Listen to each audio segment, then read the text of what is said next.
ხელოვნურმა ინტელექტმა ლამის წალეკა მთელი ციფრული სამყარო და ძალიან რთული არის განვასხვაოთ თუ რომელი ესე ნამუშევარი ხელოვნური ინტელექტის მიერ არის შექმნილი თუ ადამიანის და ხშირად გავართ ასეთ საკითხის წინაშე, რომ მაგალითად დავწერე ახლა მე, მოდი გადავამოწმო, ხომ არ ჩამითვლიან ამას როგორც პლაგიატს და ხელოვნური ინტელექტის მიერ შექმნილ მასალას.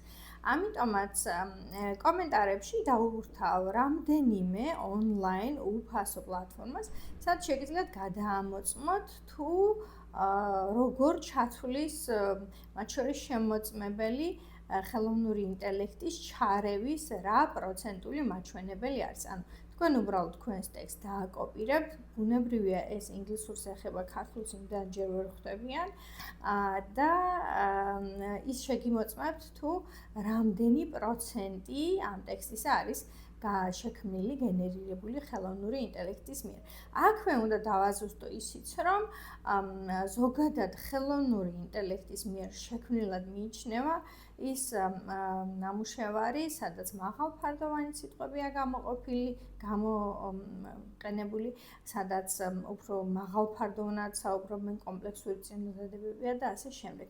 ამიტომაც ძალიან ისეთი მცირეა ზღვარი, შეიძლება ჩვენი ნამუშევარი ჩათვალონ ხელოვნური ინტელექტის ნამუშევრად.